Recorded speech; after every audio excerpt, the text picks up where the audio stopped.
Great. So we're pursuing a particular theme at the moment, the practice of internationality, which might leave you a bit puzzled, but don't worry about that.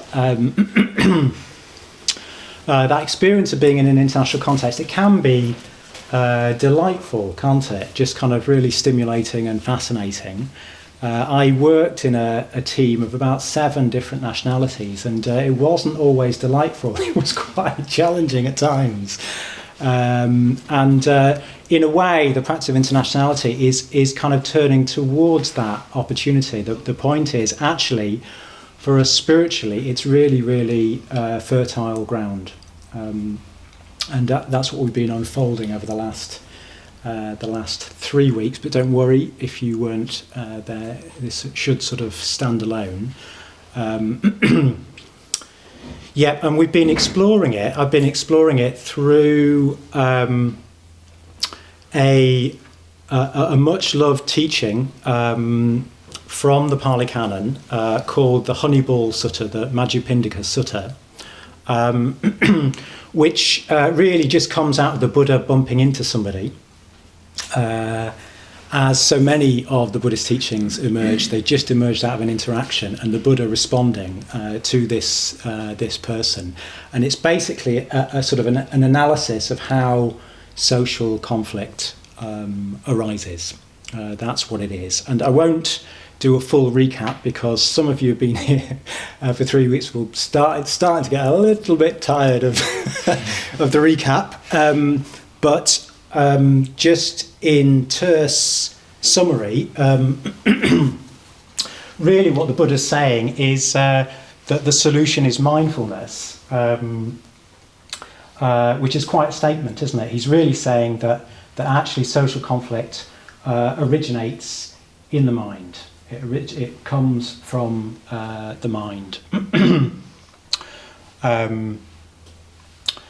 Yeah, I was listening to Maitreya Bandhu giving the example of World War II. World War II, 50 million people died, and that was not a natural disaster. The origins of that are an idea in a person's mind that then became an action, became speech, and then action, became ideology, and then that idea sort of ghosted through a whole culture.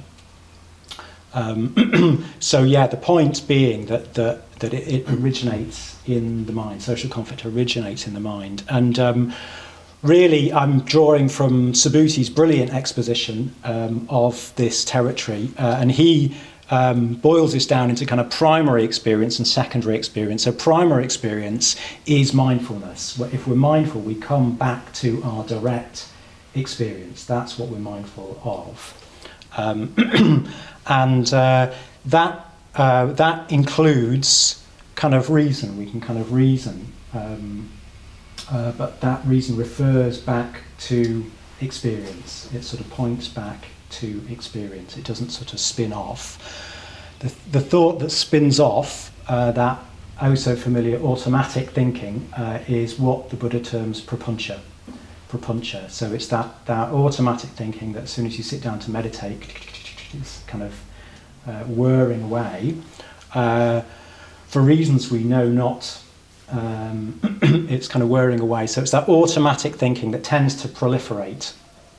And importantly, it's not actually referred back to experience. It's sort of casting around, trying to find a kind of an explanation, really, for some sort of experience, some probably unpleasant experience that we've had, in order to construct a kind of interpretive view, construction, to sort of make sense of or deal with that experience. However, the whole process has happened unconsciously, automatically, and what prapuncha does is it just draws on anything it can get its hands on. So it's just going to draw in views from the surrounding environment without us knowing that is happening. Yeah. So it may seem like we are thinking, but in actual fact it's passive. it's passive, it's sort of this driven thinking that's not carefully reasoning through at all, and it's for that reason it will come to a view actually that in the last analysis will lead to conflict. It will put you in conflict with some other constructed interpretation of the world. Your interpretation collides with someone else's, and that's what the Buddha's saying is the origin of conflict. And so if we are mindful, what we'll very quickly notice is propuntia going on. But if we stay mindful, we'll realise that actually a lot of what we're experiencing is actually secondary construction. You could say a secondary reality. We're alienated, removed from our basic, ordinary human experience, living in an interpreted kind of world. Yeah. So that is the great challenge of mindfulness, to start to build a life here. Let me just keep an eye on time. So Subhuti in his exposition, he makes this throwaway statement that actually the new society consists in creating a culture that points us back to our direct experience, to our primary experience. So that's what I want to explore today. But I guess in a way something that underlines that is whilst this model works for our immediate momentary experience, we can see this happening in our minds. What's also being said is you can see this working through a whole society. So it works on the micro, but also on the macro. And actually, if we are to be mindful, if we're to change our minds in any way, then that is an inevitability that we will actually change a society. It could sound a bit sort of rather grand, that Sri Ratna is trying to create a new society, but actually it's unavoidable. If we're to change our minds to any degree, well, to put it another way, if it isn't actually having an effect on our interactions, our sort of society, then it's probably not changed your mind, it's just an idea. Yeah, so it needs to run into our lives. Society is a big word, isn't it, in fairness? But I guess what's being said there is it needs to run into our economic lives, into our collective life, into our working life, and into our home life. Clearly, if we're to change our minds, that needs to be touched. So that's so you can talk of Buddhist practice in terms of changing mind, but you can also talk in terms of creating a new kind of society. So that's what I want to explore a bit.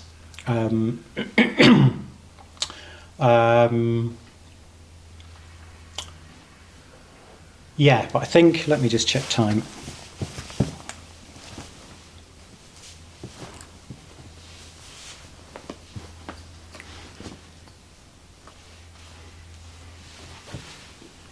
Yeah, perhaps there's one last piece of the jigsaw to make, and that is that it's probably already obvious, but our automatic thinking, our unaware thinking, creates a kind of divided society,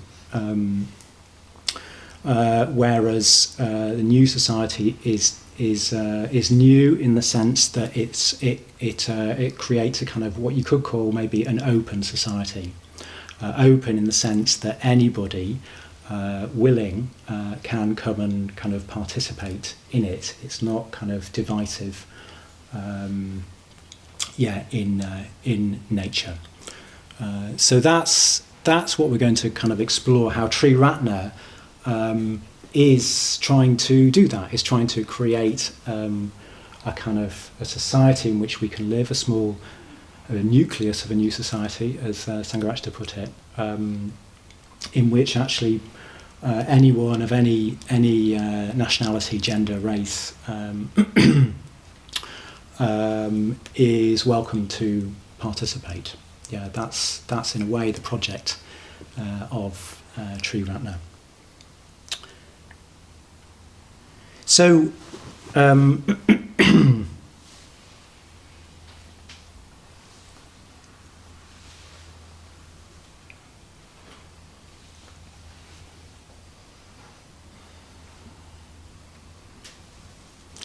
Yeah, perhaps the last thing to say is it is difficult to see the ideas that are sort of shaping our society, isn't it? They are our viewpoint, our standpoint. So we look sort of from them and create kind of a world kind of from them. So just to add that it is what we're talking about is tricky, but in a way that's part of the value of internationality. We come up against kind of different views, so they can start to bring them into awareness, into consciousness.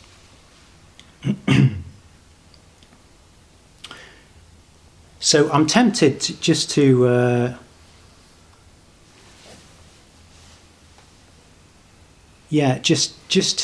go on actually into this. So I want to start by looking at what really are we talking about with culture. It's one of those words, isn't it? And I don't claim to be an authority on that, but just hopefully kind of unfold it a bit so that we can explore it. After the tea break, we'll get into groups and we'll finish with a bit of meditation as well. But yeah, I just want to open up that question, kind of what actually are we dealing with culture?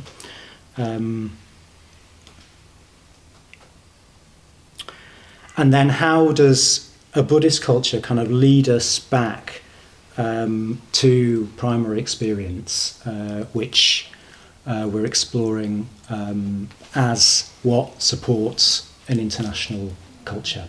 Yeah, primary experience, coming back to primary experience, is what supports or enables a kind of international culture. So those are the two things that I want to explore. What is culture, and how does a Buddhist culture lead us back to primary experience, supporting an international culture?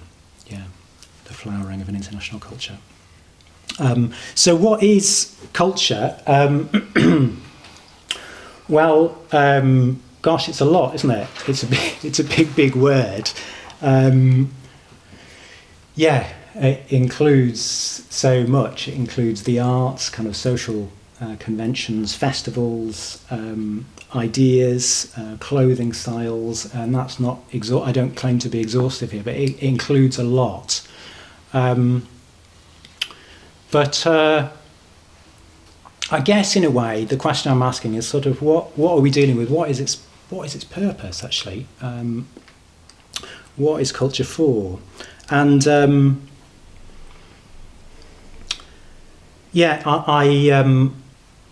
my mind went back to a particular sutta called the Sigalovada Sutta. So this young man, Sigala, has just lost his father, and on his deathbed, his father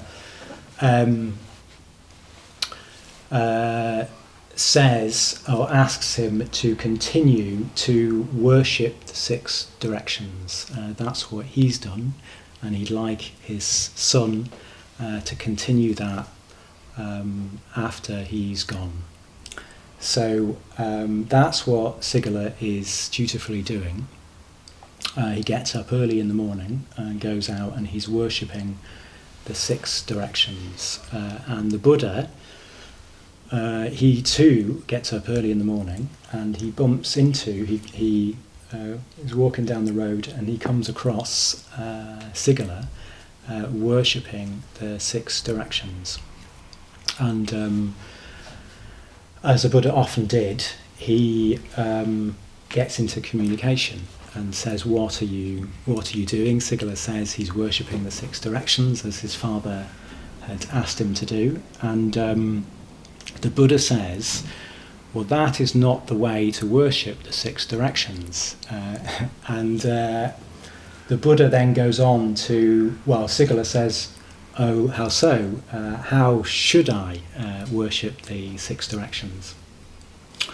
And the Buddha goes on to explain that.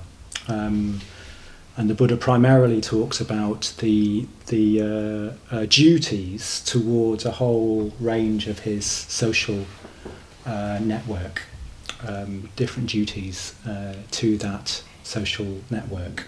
Now, I presume that worshipping the six directions implicitly is worshipping our relational world. So the six directions include spouse and family, friends and companions, teachers, parents, servants, and ascetics. I think that's the right list. So I presume he was kind of, I may be wrong, but I presume he was already sort of worshipping those social categories. Well, not just the categories, obviously, but those people, those peoples. And the Buddha is just showing him how to actually go about that. So I found that really interesting. Presumably, Sigala is Hindu. I might be wrong, but I presume that the Buddha just sort of stumbling across him. Probably there weren't, Buddhism had hardly got going yet, but he was encountering a Hindu. And a couple of things that are really interesting about this. Sigala is very dutifully following his father's wishes, but he doesn't actually know why he's doing it. It's just a culture. That's what we do, and actually isn't so much of what we do like that. Cultural interactions, international interactions, can kind of bring that into awareness. We were chatting with in a group. Pinder said, "What's that thing about when you all go quiet in your culture?" Because he was saying that in African culture, those quiet moments do not happen. If they happen, you think someone's plotting your revenge. And you're sort of thrown back on yourself. Why? What is happening? You don't always know, do you? Why is it that there's a sort of strain in English culture of kind of restraint compared with other more expressive cultures? I haven't decided that. I've just sort of inherited it. I can't explain why that is. So much of our culture, we don't really know why.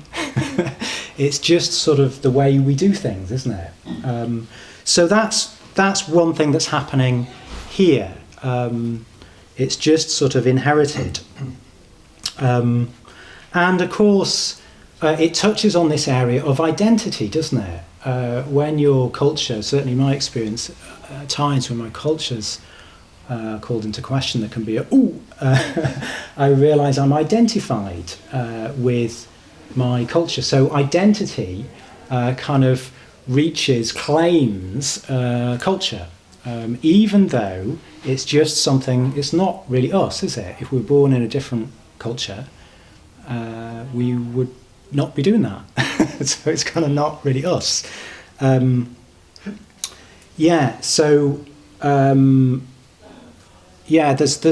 a sensitivity, isn't there, around kind of how to treat other cultures, which I very much agree with. Buddhism would very much agree with. Though I think Buddhism would also critique this area of identity, actually. Is culture an identity?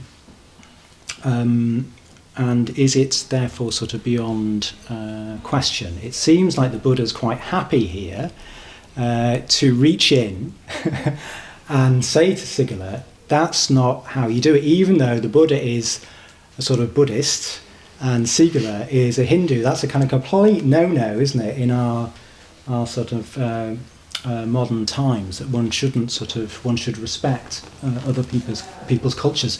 So on what basis does the Buddha do that? It's quite a thing to do. Sigala is obviously receptive to it, but it kind of perhaps runs against the kind of modern sensitivity. Cultural appropriation is the least of it, isn't it? He's trying to change his culture, let alone sort of merely appropriate it.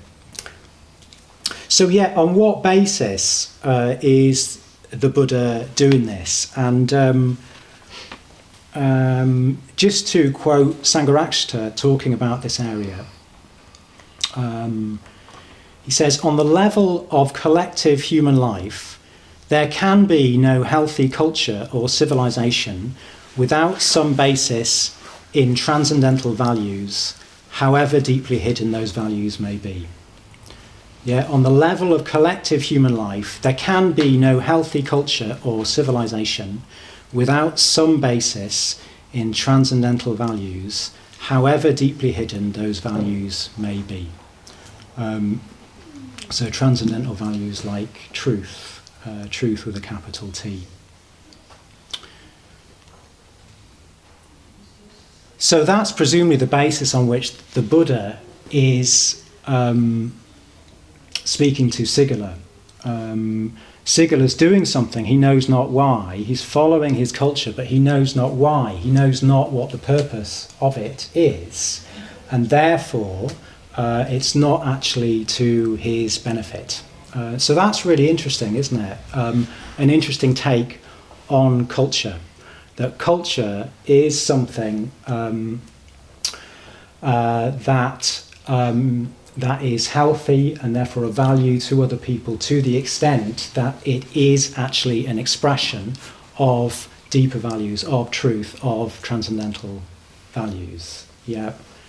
So I think that's a bit of a shift for me. I tend to think of kind of culture, probably what I think of as cultures is kind of close to a sort of cultural relic, actually. It's probably a culture that's lost touch, that's no longer clear about its purpose and its relationship with the transcendental values that it came from. It's probably often sort of migrated from that.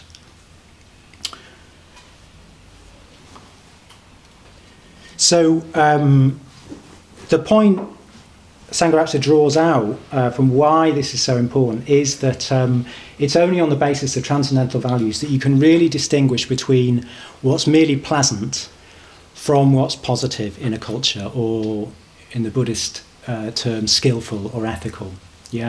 How do we distinguish between what's pleasant, i.e. what is my preference, my preferred way of doing things? We were talking about your company, which is half in England and half in America, and the Americans prefer to do it a particular way, and the English prefer to do it a particular way. So there we are. How do we actually have a discussion on the basis of that if there isn't some clarity about what's most, some objectivity about what's most skillful, most ethical, when actually it's preferable, it's pleasurable to do it my way, because that's the way I like to do it. That's what Bhante's getting at, or what he further draws out. So I hope that provides us some sort of exploration of what we mean by culture. I think actually culture is like a vehicle, really. It's an extraordinary thing, is a culture. I think culture or society, kind of using those terms kind of to mean roughly the same thing, sort of is our great human enterprise. It is kind of what we're trying to create together. It's our greatest kind of creation. Can we create a life in which people can flourish? So I think that's what we're talking about. I think all too often culture becomes a kind of nicety, a curiosity, But can we actually look at culture from this point of view? Well, what is the purpose of culture? What actually are we trying to do here? And that enables us to come into contact, come into communication with other nationalities. That's been my experience working in that team, that there's a basis to discuss, well, why do we do it like that? Why do you do it like that? And is that skillful? What are the consequences of that, for you and other people? What are the consequences of the way I do it? So that it doesn't just sort of ossify into a sort of a kind of respectful distance, which is no longer a collective culture. We just got separate cultures. What a shame, what a loss, when instead we could be creating a kind of a wonderfully collective culture that's wonderfully sort of enriched by different cultural kind of contributions. Just a digression, but for me, actually discovering my own culture, discovering kind of English culture, has been part of that process. What is positive about English culture? Why is it you're always sort of stuck in generalisations, so I know as many English people who aren't like this as are, but what is that restraint? I was kind of looking at a programme called A Very British Renaissance, and it started to articulate, in the musical forms of the time, there's this restraint, and I was just very, very moved by it. What is that about? What is that about? Presumably, at a certain point, that was a kind of a valuable sort of ethic for people, to create a society, an ethical society in which people could kind of grow. But I don't know that.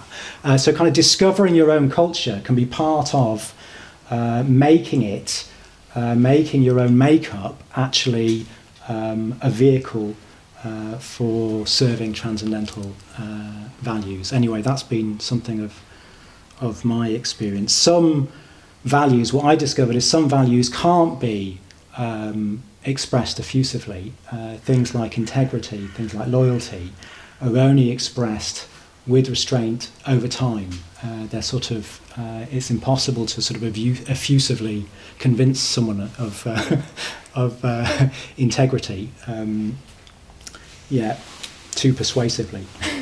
Anyway, that's a little digression. So now moving to this question of how does Buddhism lead us back to primary experience, enabling an international culture. So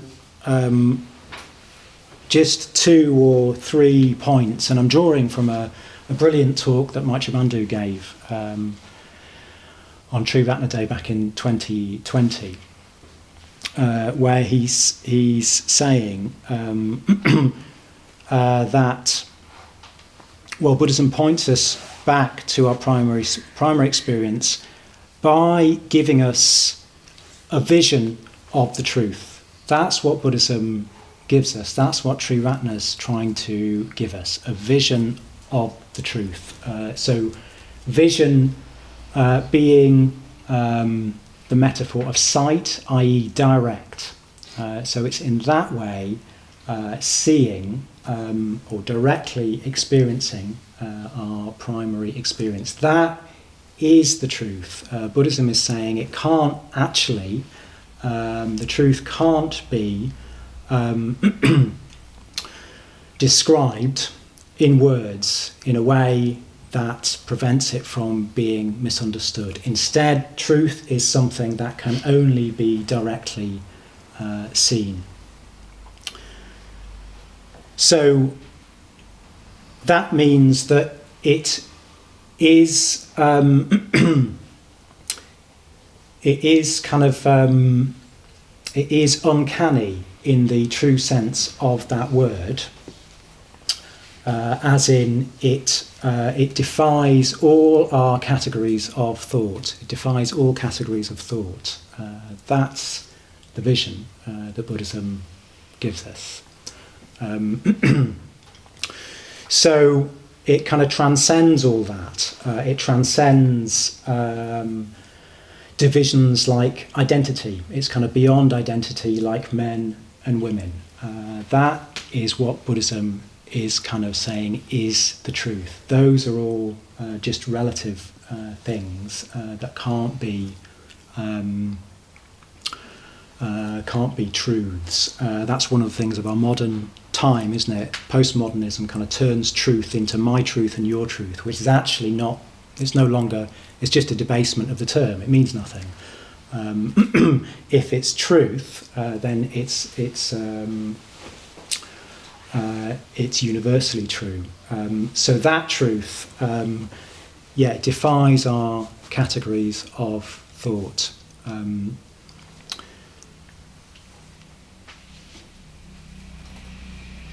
So that's the kind of first way in which Buddhism points us back to primary experience.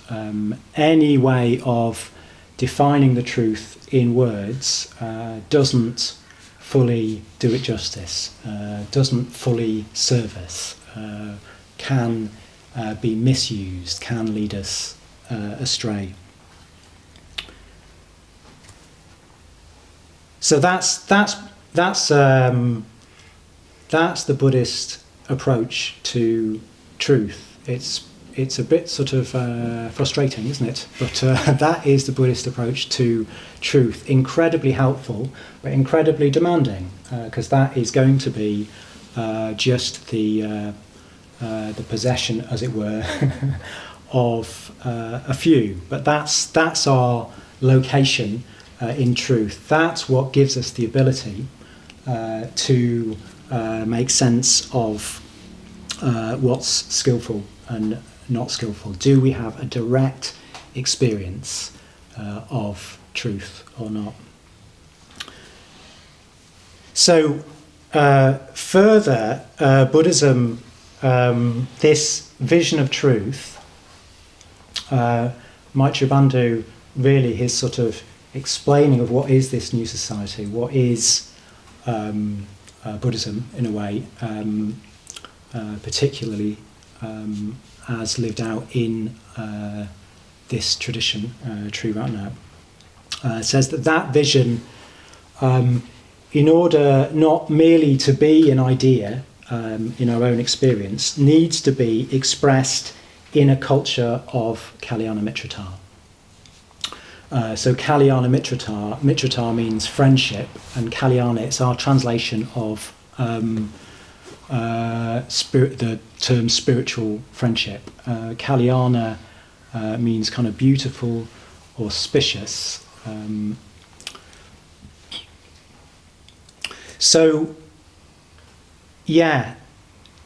That vision needs to find expression between people, and it finds expression in friendship. That's what it feels like to be living out a vision. That's what it feels like to be living out a vision. And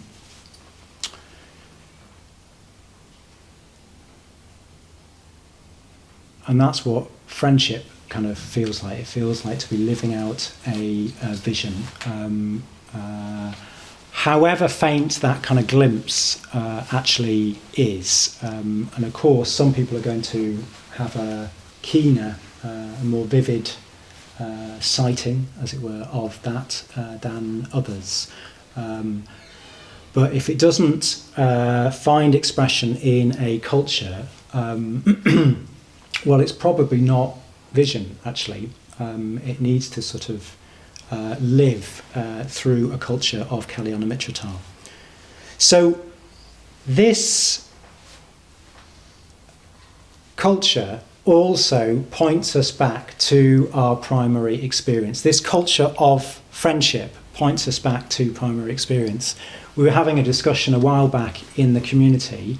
Well, actually, it's a bit more than a discussion. Two people had clashed, and one of those guys was left shaken, actually feeling sort of unsafe, and he's saying, "Well, what do I do? What do I have recourse to? Do I, is it kind of call in safeguarding?" And we were talking about that area. What do we do? It's it's all very well saying I believe in love, when when everybody's nice, but what happens when you clash and you feel scared, you feel threatened? It doesn't sound such a good idea at that point. Always, does it? It pushes us back on actually what really are the views that we are living from, and it can be very revealing when we clash. And so we were trying to stay here, come back to primary experience, and kind of reason it through. And actually, that is so much what friendship is, what friendship means. It's this ability to be really honest about our experience and not lay down the law, but actually reason, see if we can reason through on the basis of ethical principles. That really is what we mean by friendship. Friendship is this free. If what we did was we did invoke safeguarding in that instance, well, friendship is just sidelined. Friendship is sidelined. Friendship is necessarily this kind of free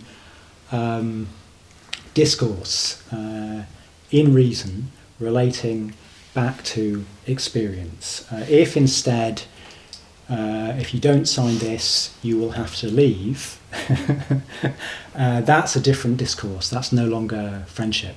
Yeah.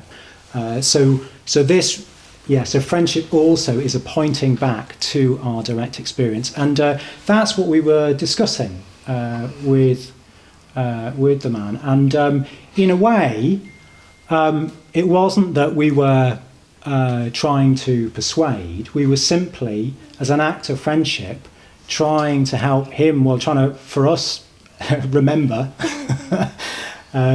because that's what our culture's like, isn't it? All too easily we've sort of forgotten. We're just going along with things. We've lost touch with the purpose of our culture of friendship. So we were trying to remember in the act, but just sort of help him actually clarify his own choices. What actually are you aiming to do here? So you feel like that, but what is your aim? And if you act like this, what are the consequences of that? What are the principles at play here? So that's what we mean by this. It was quite striking because, there's a difference of culture in us, difference of age, sexuality, but there was a kind of and difference of expression actually as well. It wasn't like we were all saying the same thing, but nonetheless there was kind of a common vision actually. There was some sort of basis in vision, a common vision, not sort of dogma, this is the way we do it. No, we were having to sort of work it out in the moment. So that's what is meant by this culture of friendship, and that's the way in which the kind of society that we're trying to bring about actually points us back to our direct experience and vitarka, reason. Can we just reason back into our direct experience and make that the mode of engagement, friendship? Yeah. So that's the second point, and then the last point, which I think is still a point that points us back into direct experience, but I'm not totally sure about this. but it's the last of Maitreya Bandhu's points, which is that actually that in itself isn't enough. That this vision of truth does need to take find expression in a culture of Kalyana Mitrata, but it needs to be for the benefit of all. I think without that, potentially, actually, we do lose touch with primary experience. I think too easily, our way of doing it will be reclaimed by identity. Do you see what I mean? Identity is always trying to sort of kind of reclaim our culture. This is our way of doing it, which is actually, I would argue, a degradation of culture. Culture, in this full sense that Sangharakshita means it, is referred to, or an expression of transcendental values. Yeah, but I think we're often kind of working the other way and trying to sort of reclaim culture as part of our own identity. Yeah, I would say that's a losing of culture rather than a reclaiming it. So, yeah,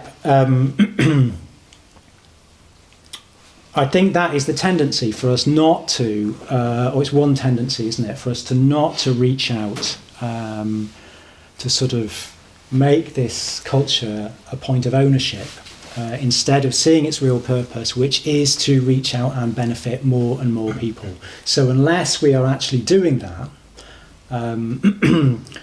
unless that's part of our practice in some way, I would say we're sort of we're not fully practicing Buddhism, and to that extent, I think we will be actually moving away from primary experience. We'll be losing the point of our culture, settling down into some sort of theory of it. So, yeah, that's Maitreya Bandhu's way of sort of explaining this kind of what Bhante once called a kind of new society, this project of trying to create an open society which is for the benefit of all, and that always points us back to our primary experience, so that we can go deeper and deeper into that. And it's in that primary experience that we can, in friendship, really create a culture that transcends differences, that sort of allows different cultures to flower, kind of in a common culture, allows different cultures to sort of enrich this one Buddhist culture, one sort of Buddhist society. So one last metaphor that Maitreya Bandhu uses to sort of explain this is or image, is the image of a champagne pyramid. It's a bit like that. It's a bit like that is the sort of vision that kind of passes down. That's certainly been my experience, that I am in contact with people who have that more fully.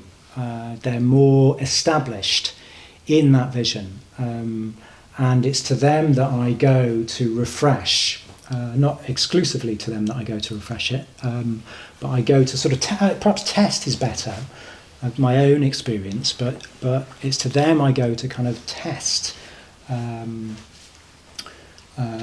Test my own experience, verify my own experience, and in so doing, sort of get closer to this direct experience. But to some extent, we've all sort of caught that. It's sort of infuriatingly elusive, isn't it? But actually, that is what is at the heart of Buddhist culture. That's the sort of lifeblood that keeps a Buddhist culture enabling all beings to grow and benefit.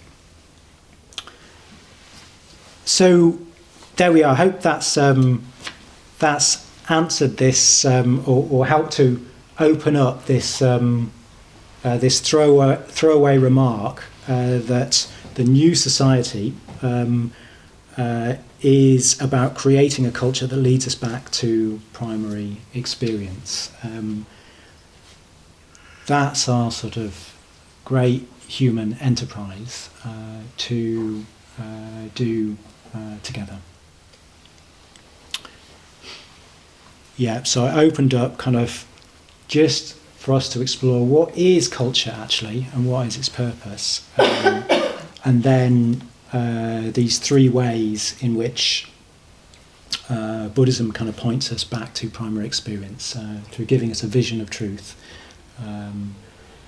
through the culture being a culture of friendship, which is so based in reason and experience, and that it's for the benefit of all. So I hope that sort of gives us something. After the tea break, we'll get into groups and we'll be able to sort of explore this further in our own experience. But it'd be good also to come back after the groups and meditate, do a little bit of meditation as well.